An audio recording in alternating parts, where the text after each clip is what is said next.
salam, salam, salam.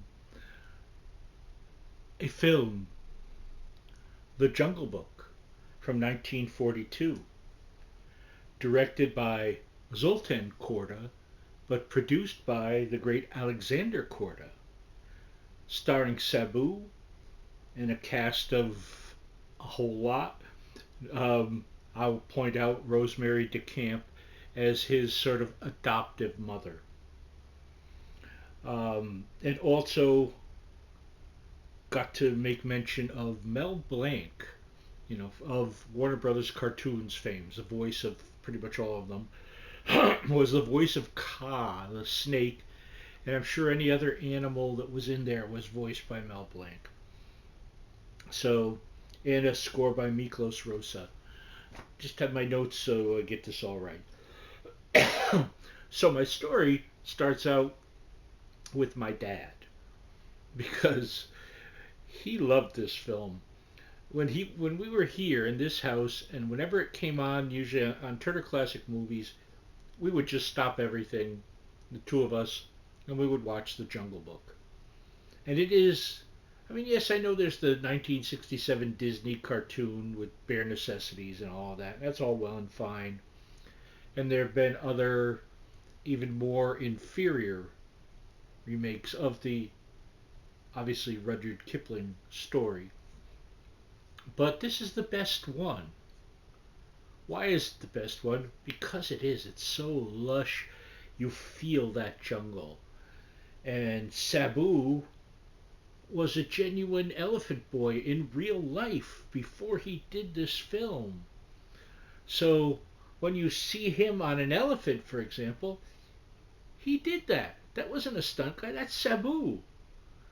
Uh, it's a great telling of the tale, and it's told sort of from a later version. It's later in time. It's one of the characters looking back, and it's a transformative film for him because he's sort of a greedy bad guy that gets his comeuppance and sees the light, as it were, to a degree. Sabu is phenomenal as Mowgli, and he wants his fang, his tooth, so that he can go fight Shere Khan, the tiger.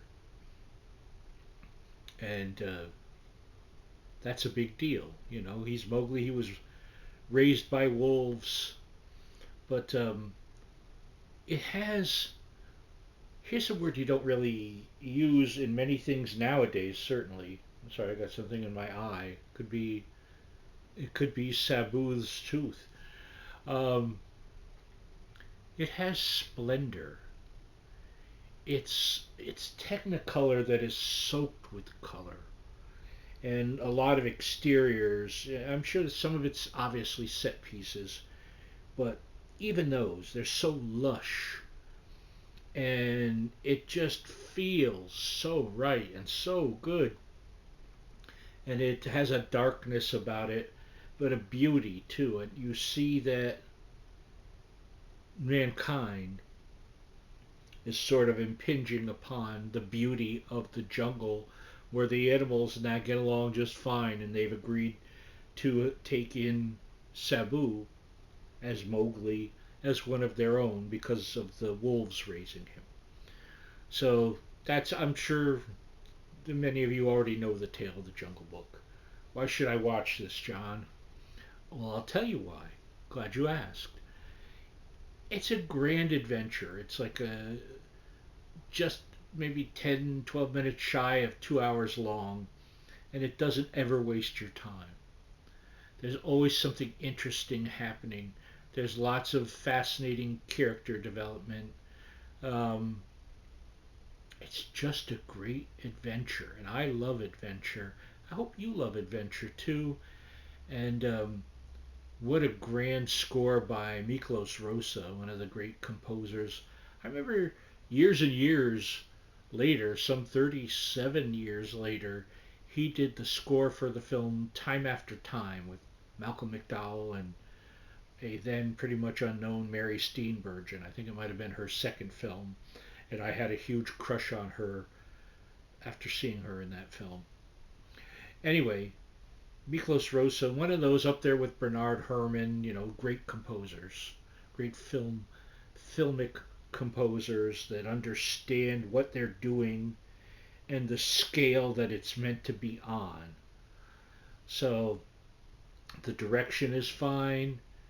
The court is always new. It was Alexander, yeah, and Zoltan. They knew what they were doing, and they utilized all their stars well. So from 1942, directed by Zoltan Korda, produced by Alexander Korda, it is The Jungle Book. Give it a look. I hope you enjoy it. See you next time. Bye bye.